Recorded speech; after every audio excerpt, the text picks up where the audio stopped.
Okay, so the Pendulum Mirrormatch, that's like, I feel like this one is quite dice roll orientated because if you go first, set up a Baguska in the trap, your opponent like can't out that, and they'll have to make their own decode talker, like Pendulum summon 3 cards, make a decode, or maybe 4 if they're lucky enough, make a borrow load and take your thing, but take your Baguska, sorry.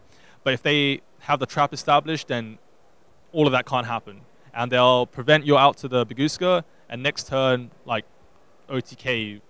So that's a bit of a weird one. And also, post-siding is really dependent on drawing cards like Dimensional Barrier, Anti-Spell Fragrance, Strikes, Scoldings. Like, there's a lot of really impactful traps that can swing the game into another player's favor.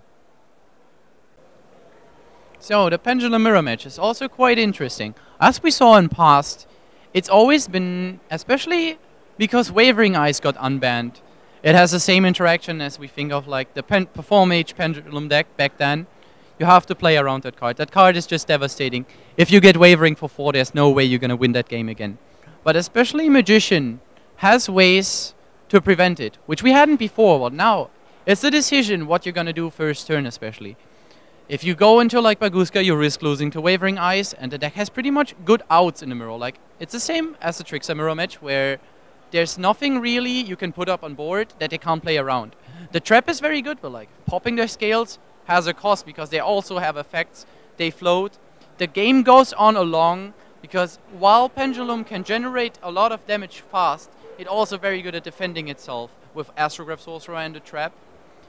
So it's hard to end the game quickly, which often leads to games being good. Like, especially the longer the game goes, the better a game gets, because resource management gets way more important. You have like to factor in desires. You have to keep a track how many Pendulum Graphs you have left in your deck, how many copies of the individual cards you get, especially as you Astrograph Sorcerer search them.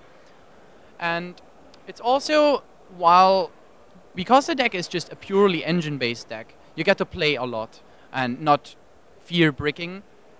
I would say there isn't really an advantage, maybe a slight advantage of going first because you get to set up, especially Time Star and cards that over the time get you more advantage. The goal of the deck will always be accomplished because the deck doesn't play like Barrier or Strike, so there's nothing really to interact with your engine on a level that can't let you play.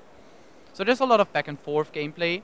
There's a lot of getting damage through boards and resource management. And I quite like that in mirror matches especially. It kind of reminds of the... It's basically a lot like the Perform Age Pendulum deck. The Pendulum Mirrormatch, much like Spiral, is absolutely likely to be dominated by whoever wins the die roll. Both players will want to go first, and the one who does is very likely to be able to build their board unhindered. Being that it's a Pendulum-based deck, you have to be almost maxing out on scales with very little room for hand traps, and definitely no opportunity to play evenly matched, given that you're likely to be having your own pendulum scales. So the person that goes first will be able to build their board almost probably unhindered, and once you've got that start time and star pendulum graph out, the advantage keeps rolling in your favor. So unless the player that won the die roll has a bad opening hand and can't make their plays, they're probably going to be the winner.